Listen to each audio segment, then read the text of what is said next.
Franklin's Autobiography by Benjamin Franklin. Sector 1. Parentage and Boyhood. Twyford, 4 at the Bishop of St. Asaph's, 1771 Dear son Frownyface 5. I have ever had pleasure in obtaining any little anecdotes of my ancestors.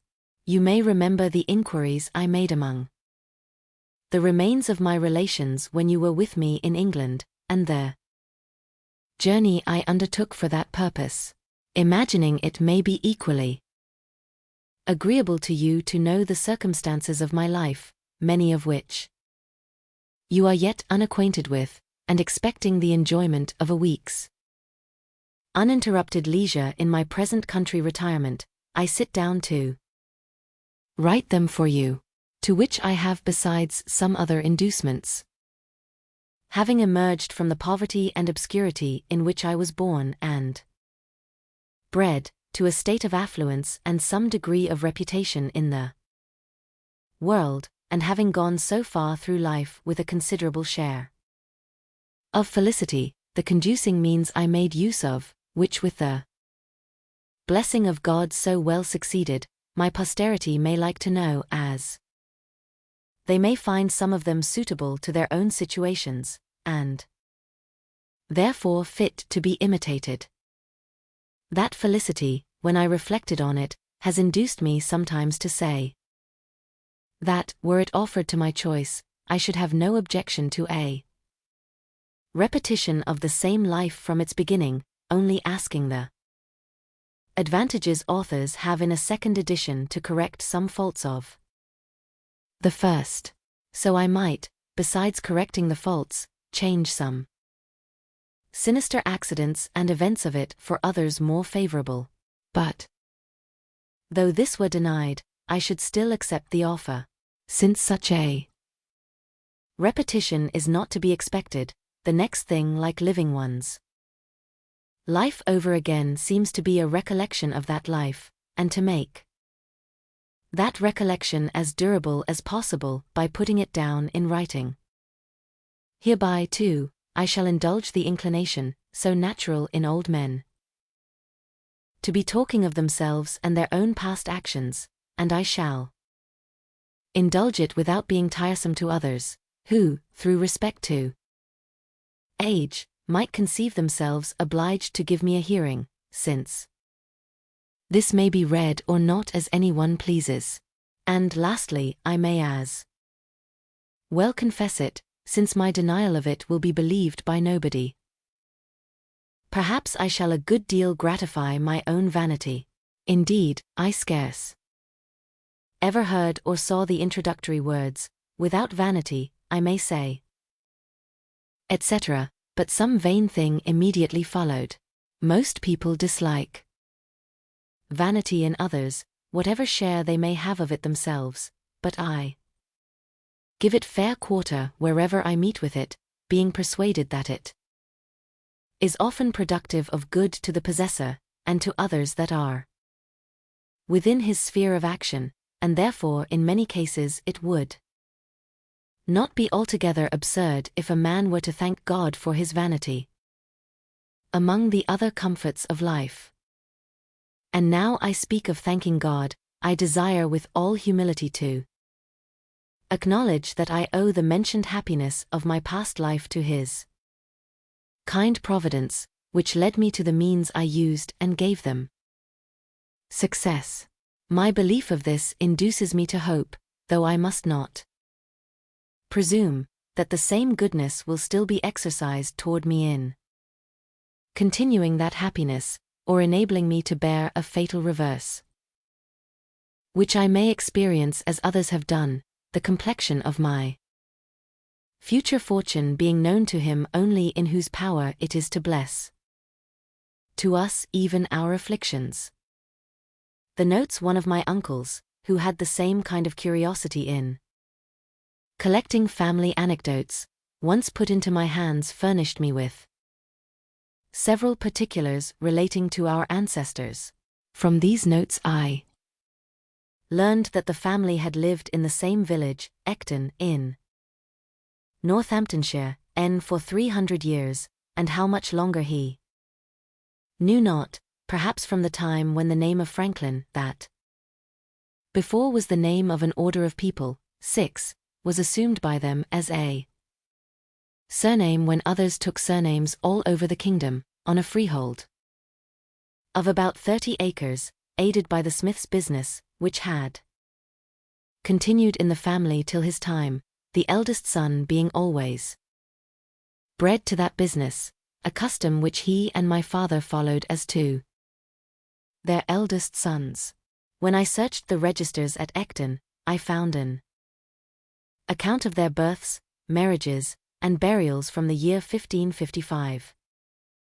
Only, there being no registers kept in that parish at any time preceding.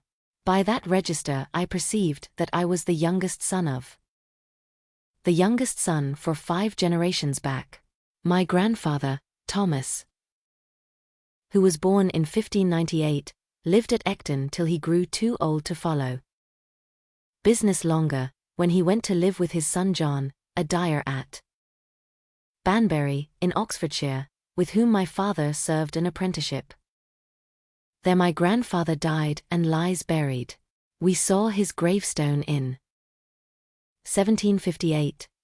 His eldest son Thomas lived in the house at Ecton, and left it with the land to his only child, a daughter, who, with her husband, one Fisher of Wellingborough, sold it to Mr. Ist, now lord of the manor there. My grandfather had 4 sons that grew up, namely Thomas, John, Benjamin, and Josiah. I will give you what account I can of them, at this distance from my papers, and if these are not lost in my absence, you will among them find many more particulars. Thomas was bred a smith under his father, but being ingenious and encouraged in learning, as all my brothers were, by an Esquire 7 Palmer, then the principal gentleman in that parish, he qualified himself for the business of scrivener Wink with a frown 8, became a considerable man in the county, was a chief mover of all public-spirited undertakings for the county or town of Northampton and his own village, of which many instances were related of him, and much taken notice of and patronized by the then Lord Halifax. He died in 1702, January 6, Old Style, 9 just 4 years to a day before I was born. The account we received of his life and character from some old people at Ecton, I remember, struck you as something extraordinary, from its similarity to what you knew of mine. Had he died on the same day, you said, one might have supposed a transmigration. 10. John was bred a dyer, I believe, of woolens. Benjamin was bred a silk dyer, serving an apprenticeship at London. He was an ingenious man. I remember him well, for when I was a boy he came over to my father in Boston, and lived in the house with us some years. He lived to a great age. His grandson, Samuel Franklin, now lives in Boston. He left behind him 2 quarto volumes, in manuscript, of his own poetry, consisting of little occasional pieces addressed to his friends and relations, of which the following sent to me is a specimen. 11. He had formed a shorthand of his own, which he taught me, but never practicing it, I have now forgot it. I was named after this uncle, there being a particular affection between him and my father. He was very pious, a great attender of sermons of the best preachers, which he took down in his shorthand, and had with him many volumes of them. He was also much of a politician, too much perhaps for his station.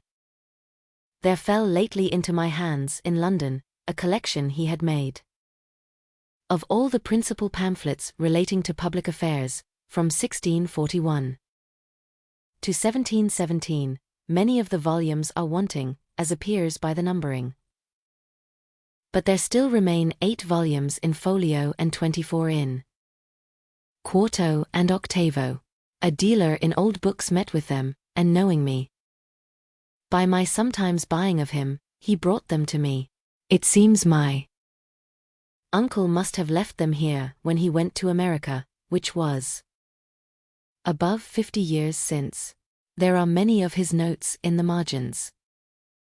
This obscure family of ours was early in the Reformation, and continued Protestants through the reign of Queen Mary, 12, when they were sometimes in danger of trouble on account of their zeal against the Queen's religion.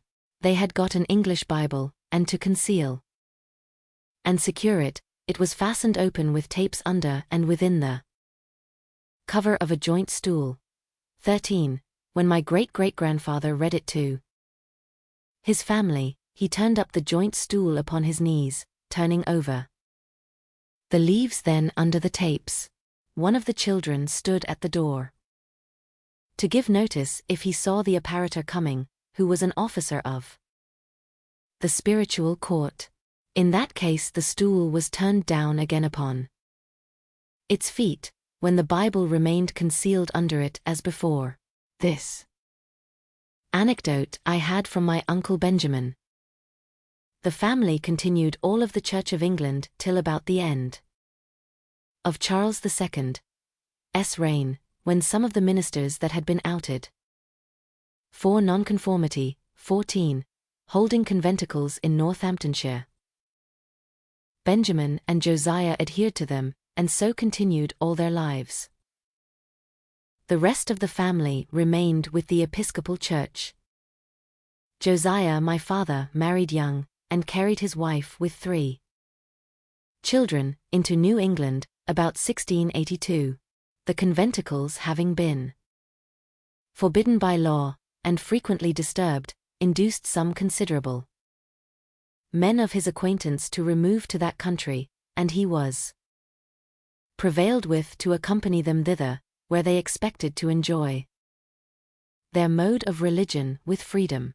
By the same wife he had 4 children more born there, and by a second wife 10 more, in all 17, of which I remember 13 sitting at one time at his table, who all grew up to be men and women and married. I was the youngest son, and the youngest child but 2, and was born in Boston, New England. 15. My mother, the second wife, was Abia Folger, daughter of Peter Folger, one of the first settlers of New England, of whom honorable mention is made by Cotton Mather, in his church history of that country entitled Magnalia Christi Americana, as a goodly learned Englishman, if I remember the words rightly. I have heard that he wrote sundry small occasional pieces, but only one of them was printed, which I saw now many years since. It was written in 1675 in the homespun verse of that time and people, and addressed to those then concerned in the government there. It was in favor of liberty of conscience, and in behalf of the Baptists, Quakers, and other sectaries that had been under persecution. 16. Ascribing the Indian wars, and other distresses that had befallen the country, to that persecution, as so many judgments of God to punish so heinous an offense, and exhorting a repeal of those uncharitable laws. The whole appeared to me as written with a good deal of decent plainness and manly freedom. The 6 concluding lines I remember, though I have forgotten the 2 first of the stanza, but the purport of them was that his censures proceeded from good will, and therefore he would be known to be the author. Because to be a libeller, says he, I hate it with my heart. From Sherburne, 17 town, where now I dwell. My name I do put here, without offense your real friend. It is Peter Folgier. 18. My elder brothers were all put apprentices to different trades. I was put to the grammar school 19, at 8 years of age, my father intending to devote me, as the tithe of his sons, to the service of the church. My early readiness in learning to read, which must have been very early, as I do not remember when I could not read, and the opinion of all his friends that I should certainly make a good scholar, encouraged him in this purpose of his. My uncle Benjamin, too, approved of it, and proposed to give me all his shorthand volumes of sermons, I suppose as a stock to set up with if I would learn his character. 20, I continued. However, at the grammar school not quite 1 year, though in that time I had risen gradually from the middle of the class of that year to be the head of it, and further, was removed into the next class above it in order to go with that into the third at the end of the year. But my father in the meantime, from a view of the expense of a college education, which, having so large a family, he could not well afford, and the mean living many so educated were afterward able to obtain, reasons that he gave to his friends in my hearing, altered his first intention, took me from the grammar school, and sent me to a school for writing and arithmetic, kept by a then famous man, Mr. George Brownell, very successful in his profession generally, and that by mild, encouraging methods. Under him I acquired fair writing pretty soon, but I failed in the arithmetic, and made no progress in it. At 10 years old, I was taken home to assist my father in his business, which was that of a tallow chandler and soap boiler, a business he was not bred to, but had assumed on his arrival in New England, and on finding his dying trade would not maintain his family, being in little request. Accordingly, I was employed in cutting wick for the candles, filling the dipping mold and the molds for cast candles. 21. Attending the shop, going of errands, etc. I disliked the trade, and had a strong inclination for the sea, but my father declared against it.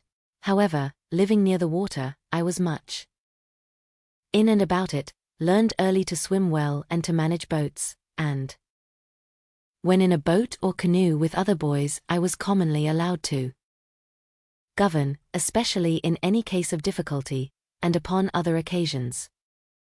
I was generally a leader among the boys, and sometimes led them into scrapes, of which I will mention one instance, as it shows an early projecting public spirit, though not then justly conducted. There was a salt marsh that bounded part of the mill pond, on the edge of which, at high water, we used to stand to fish for minnows. By much trampling we had made it a mere quagmire. My proposal was to build a wharf there fit for us to stand upon, and I showed my comrades a large heap of stones which were intended for a new house near the marsh and which would very well suit our purpose. Accordingly, in the evening, when the workmen were gone, I assembled a number of my playfellows, and working with them diligently like so many emmets, 22, sometimes 2 or 3 to a stone, we brought them all away and built our little wharf. The next morning the workmen were surprised at missing the stones, which were found in our wharf. Inquiry was made after the removers. We were discovered and complained of, several of us were corrected by our fathers, and though I pleaded the usefulness of the work, mine convinced me that nothing was useful which was not honest. I think you may like to know something of his person and character. He had an excellent constitution of body, was of middle stature, but well set and very strong. He was ingenious, could draw prettily, was skilled a little in music, and had a clear, pleasing voice, so that when he played psalm tunes on his violin and sung withal, as he sometimes did in an evening after the business of the day was over, it was extremely agreeable to hear. He had a mechanical genius, too, and on occasion was very handy in the use of other tradesmen's tools, but his great excellence lay in a sound understanding and solid judgment in prudential matters, both in private and public affairs. In the latter, indeed, he was never employed, the numerous family he had to educate and the straitness of his circumstances keeping him close to his trade, but I remember well his being frequently visited by leading people, who consulted him for his opinion in affairs of the town or of the church he belonged to, and showed a good deal of respect for his judgment and advice. He was also much consulted by private persons about their affairs when any difficulty occurred, and frequently chosen an arbitrator between contending parties. At his table he liked to have as often as he could some sensible friend or neighbor to converse with, and always took care to start some ingenious or useful topic for discourse, which might tend to improve the minds of his children. By this means he turned our attention to what was good, just, and prudent in the conduct of life, and little or no notice was ever taken of what related to the victuals on the table, whether it was well or ill dressed, in or out of season, of good or bad flavor, preferable or inferior to this or that other thing of the kind, so that I was brought up in such a perfect inattention to those matters as to be quite indifferent what kind of food was set before me, and so unobservant of it that to this day if I am asked I can scarce tell a few hours after dinner what I dined upon. This has been a convenience to me in travelling, where my companions have been sometimes very unhappy for want of a suitable gratification of their more delicate, because better instructed, tastes and appetites. My mother had likewise an excellent constitution. I never knew either my father or mother to have any sickness but that of which they died. He at 89 and she at 85 years of age. They lie buried together at Boston, where I some years since placed a marble, 23, over their grave with this inscription: Josiah Franklin and Abia his wife lie here interred. They lived lovingly together in wedlock 55 years, without an estate or any gainful employment, by constant labor and industry. With God's blessing, they maintained a large family comfortably, and brought up 13 children and 7 grandchildren reputably.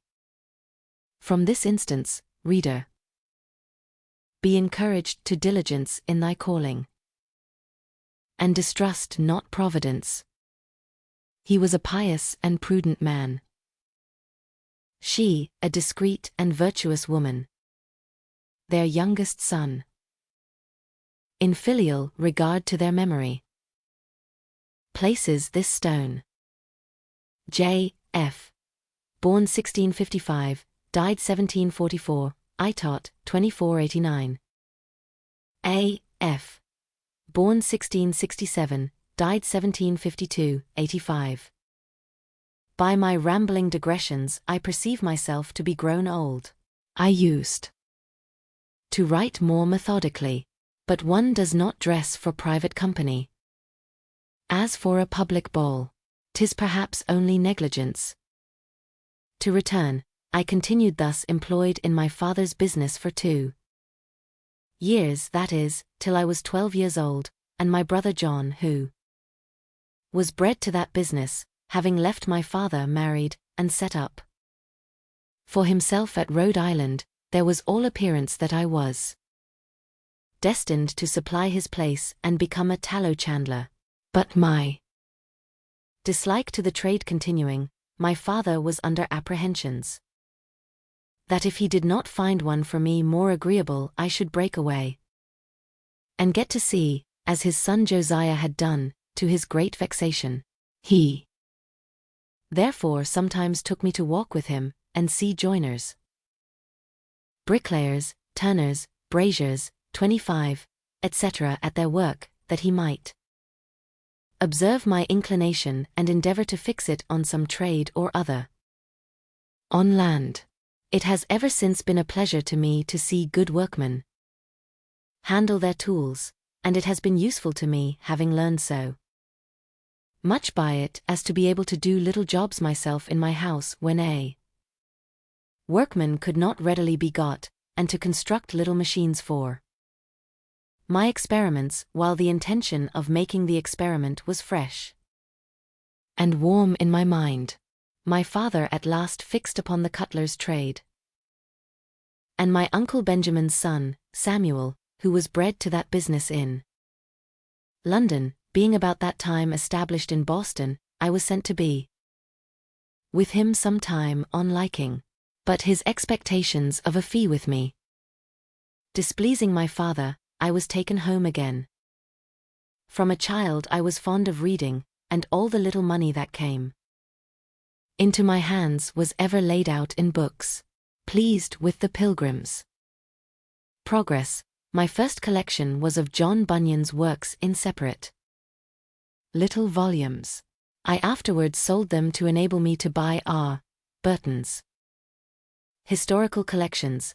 They were small Chapman's 26 books and cheap, 40 or 50 in all. My father's little library consisted chiefly of books in polemic divinity, most of which I read, and have since often regretted that, at a time when I had such a thirst for knowledge, more proper books had not fallen in my way, since it was now resolved I should not be a clergyman. Plutarch's Lives there was, in which I read abundantly, and I still think that time spent to great advantage.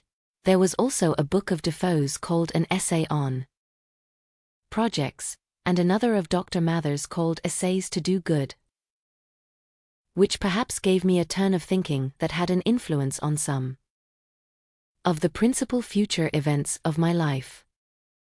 This bookish inclination at length determined my father to make me a printer, though he had already one son, James, of that profession. In 1717, my brother James returned from England with a press and letters to set up his business in Boston. I liked it much better than that of my father, but still had a hankering for the sea. To prevent the apprehended effect of such an inclination, my father was impatient to have me bound to my brother. I stood out some time, but at last was persuaded and signed the indentures 27, when I was yet but 12 years old. I was to serve as an apprentice till I was 21 years of age, only I was to be allowed journeyman's wages during the last year. In a little time I made great proficiency in the business, and became a useful hand to my brother. I now had access to better books. An acquaintance with the apprentices of booksellers enabled me sometimes to borrow a small one, which I was careful to return soon and clean. Often I sat up in my room reading the greatest part of the night, when the book was borrowed in the evening and to be returned early in the morning, lest it should be missed or wanted. And after some time an ingenious tradesman, Mr. Matthew Adams, who had a pretty collection of books, and who frequented our printing house, took notice of me, invited me to his library, and very kindly lent me such books as I chose to read. I now took a fancy to poetry, and made some little pieces. My brother, thinking it might turn to account, encouraged me, and put me on composing occasional ballads. One was called The Lighthouse Tragedy, and contained an account of the drowning of Captain Worthalake with his 2 daughters. The other was a sailor's song on the taking of Teach, or Blackbeard, the pirate. They were wretched stuff, in the Grub Street 28 ballad style, and when they were printed he sent me about the town to sell them. The first sold wonderfully, the event being recent, having made a great noise. This flattered my vanity, but my father discouraged me by ridiculing my performances and telling me verse-makers were generally beggars. So I escaped being a poet, most probably a very bad one, but as prose writing has been of great use to me in the course of my life, and was a principal means of my advancement, I shall tell you how, in such a situation, I acquired what little ability I have in that way.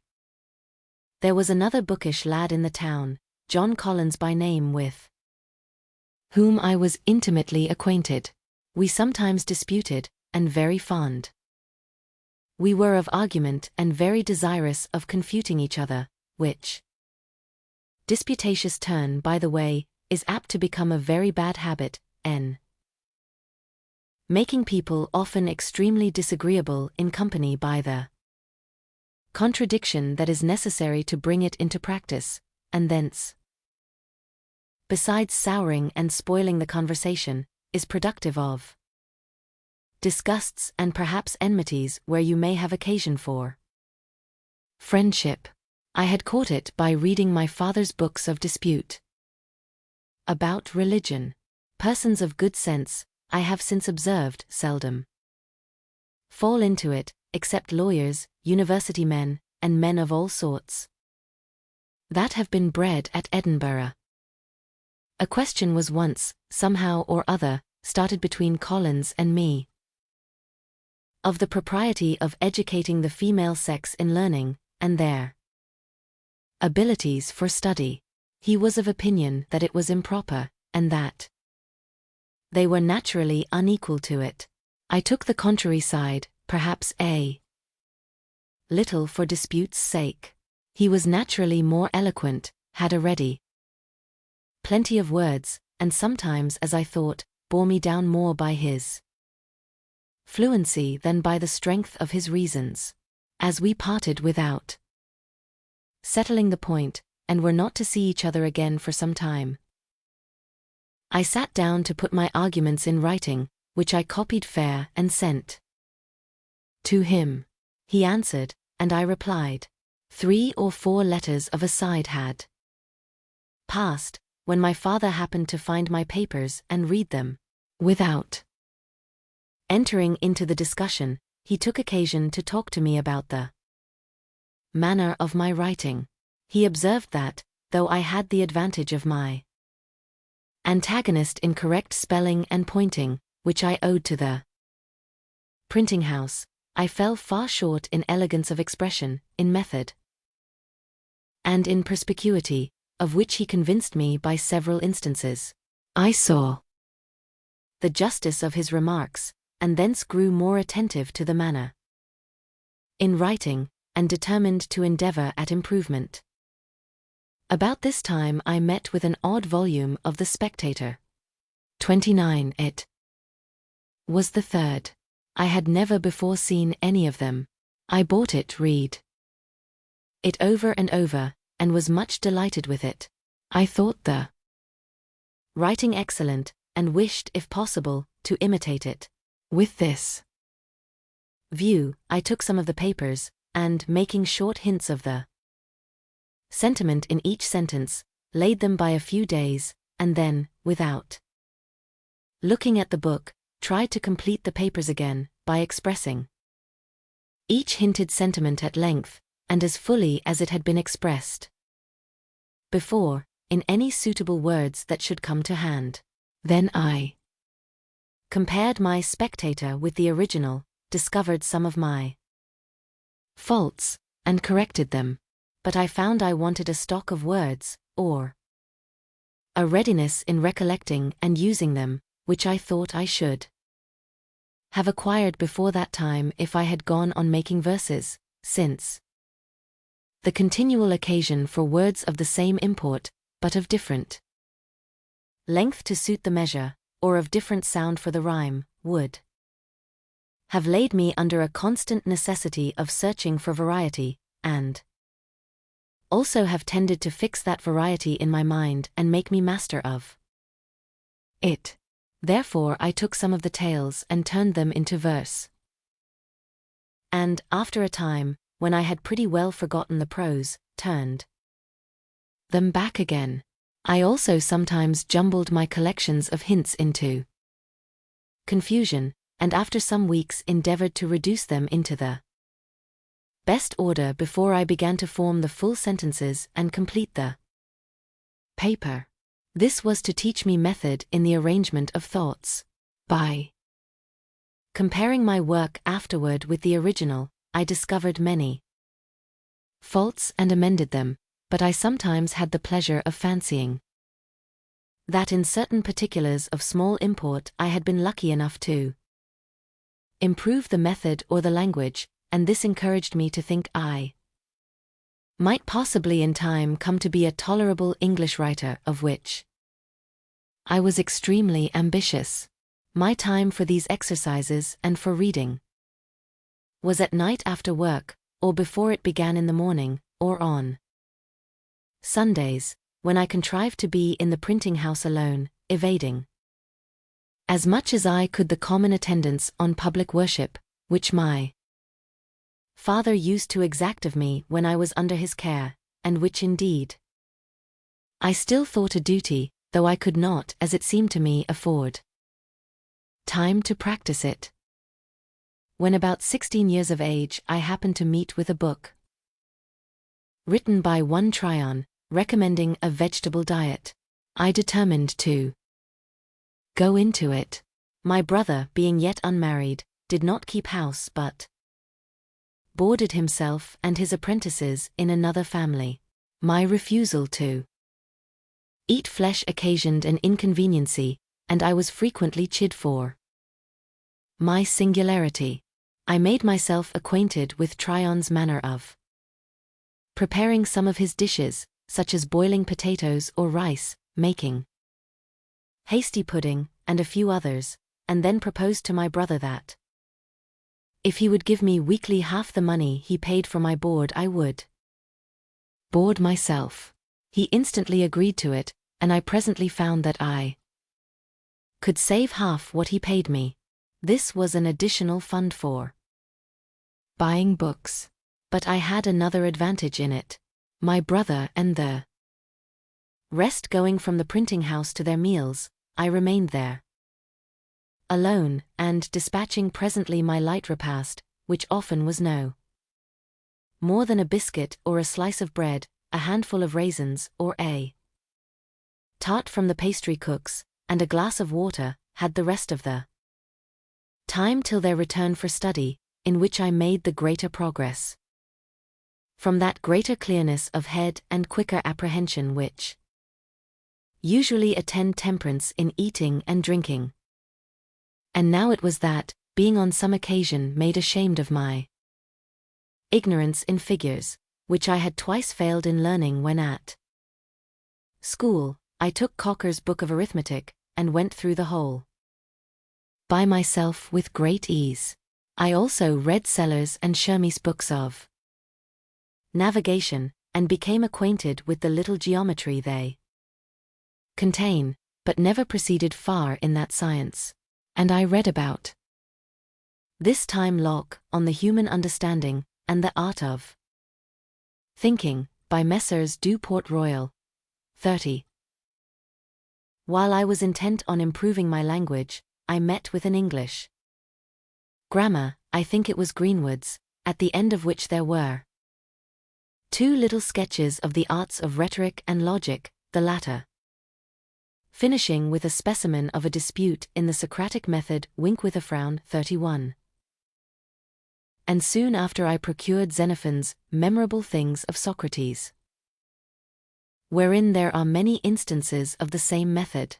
I was charmed with it, adopted it, dropped my abrupt contradiction and positive argumentation, and put on the humble inquirer and doubter, and being then, from reading Shaftesbury and Collins, become a real doubter in many points of our religious doctrine, I found this method safest for myself and very embarrassing to those against whom I used it.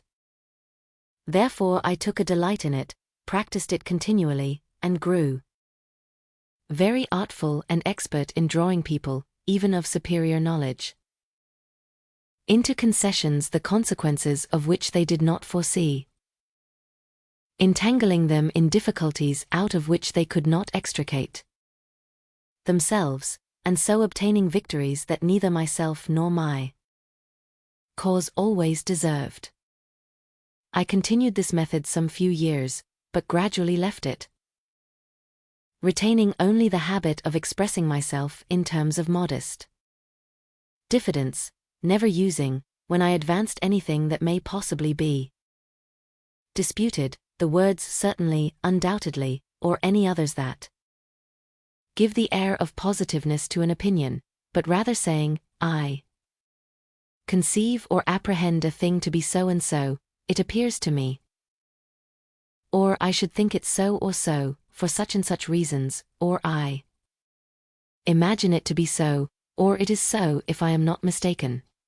This habit, I believe, has been of great advantage to me when I have had occasion to inculcate my opinions, and persuade men into measures that I have been from time to time engaged in promoting, and as the chief ends of conversation are to inform or to be informed, to please or to persuade, I wish well-meaning, sensible men would not lessen their power of doing good by a positive, assuming manner, that seldom fails to disgust, tends to create opposition, and to defeat every one of those purposes for which speech was given to us, to wit, giving or receiving information or pleasure.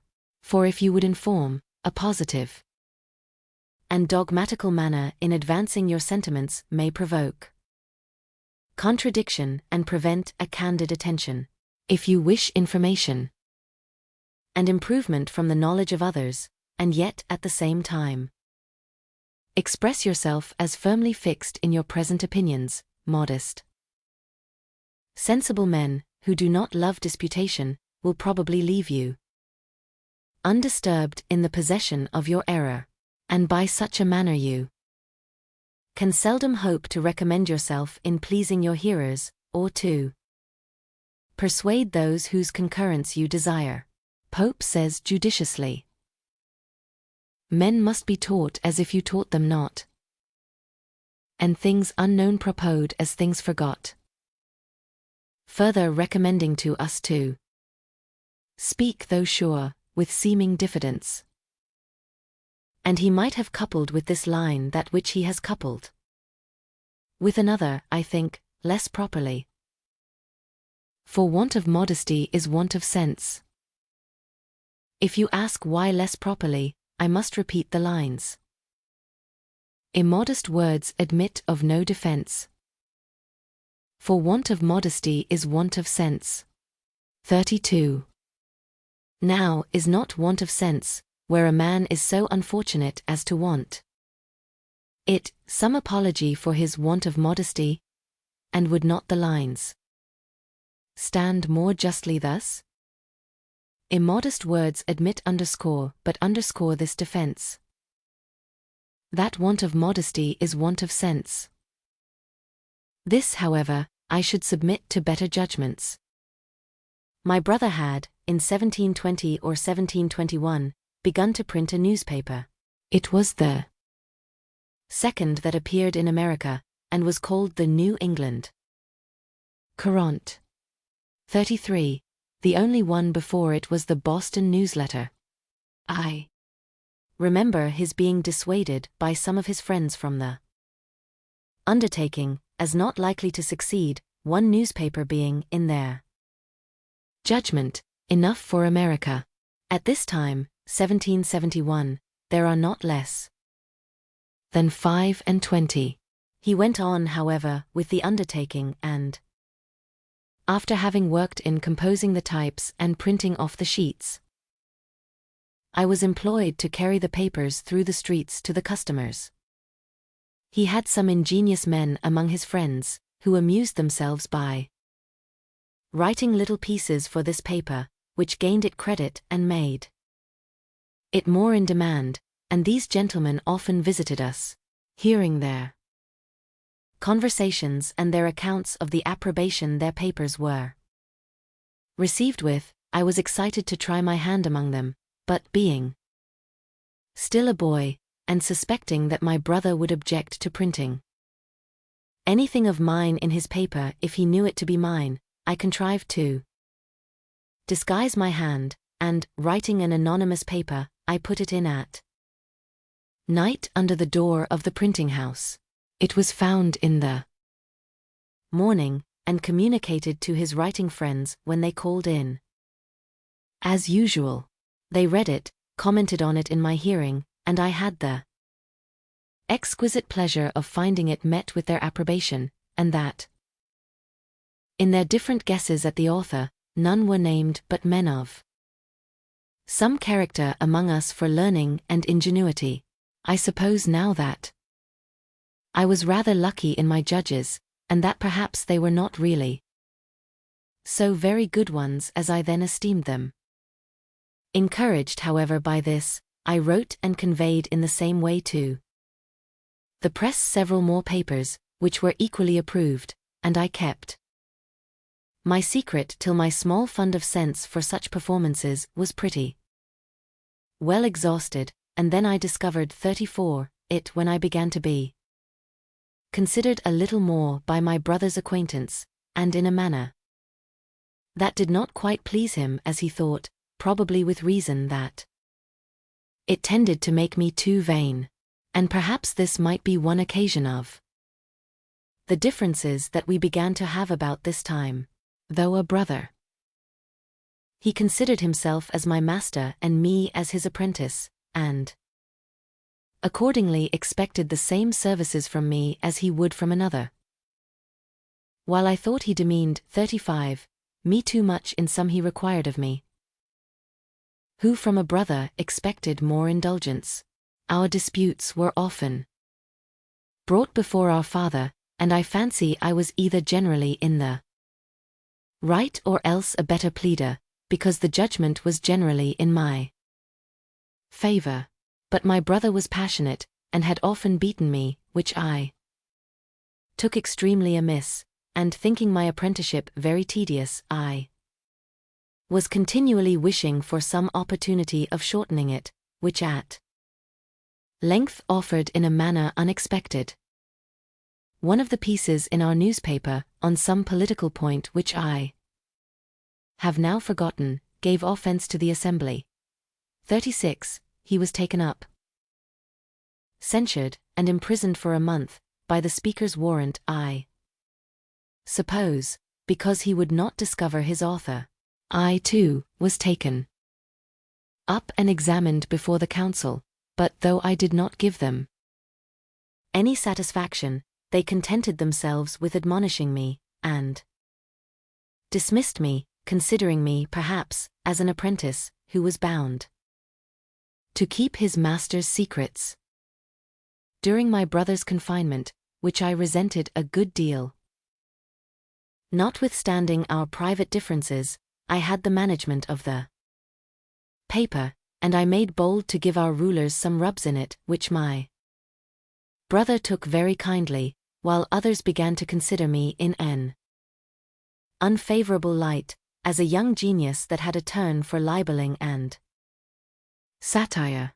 My brother's discharge was accompanied with an order of the House, a very odd one, that James Franklin should no longer print the paper called the New England Courant.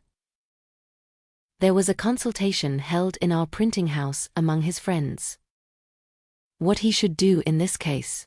Some proposed to evade the order by changing the name of the paper, but my brother seeing inconveniences in that. It was finally concluded on, as a better way to let it be printed for the future under the name of Benjamin Franklin, and to avoid the censure of the assembly that might fall on him as still printing it by his apprentice. The contrivance was that my old indenture should be returned to me, with a full discharge on the back of it to be shown on occasion, but to secure to him the benefit of my service I was to sign new indentures for the remainder of the term, which were to be kept private. A very flimsy scheme it was, however. It was immediately executed, and the paper went on accordingly under my name for several months. At length, a fresh difference arising between my brother and me, I took upon me to assert my freedom, presuming that he would not venture to produce the new indentures. It was not fair in me to take this advantage, and this I therefore reckon one of the first errata, 37 of my life, but the unfairness of it weighed little with me when under the impressions of resentment for the blows his passion too often urged him to bestow upon me, though he was otherwise not an ill-natured man. Perhaps I was too saucy and provoking. When he found I would leave him, he took care to prevent my getting employment in any other printing house of the town, by going round and speaking to every master, who accordingly refused to give me work. I then thought of going to New York, as the nearest place where there was a printer, and I was rather inclined to leave Boston when I reflected that I had already made myself a little obnoxious to the governing party, and, from the arbitrary proceedings of the Assembly. In my brother's case, it was likely I might, if I stayed, soon bring myself into scrapes, and further, that my indiscreet disputations about religion began to make me pointed at with horror by good people as an infidel or atheist. I determined on the point, but my father now siding with my brother, I was sensible that, if I attempted to go openly, means would be used to prevent me. My friend Collins therefore undertook to manage a little for me. He agreed with the captain of a New York sloop for my passage, under the notion of my being a young acquaintance of his that had got into trouble, and therefore I could not appear or come away publicly. So I sold some of my books to raise a little money, was taken on board privately, and as we had a fair wind, in 3 days I found myself in New York, near 300 miles from home, a boy of but 17, without the least recommendation to, or knowledge of, any person in the place, and with very little money in my pocket.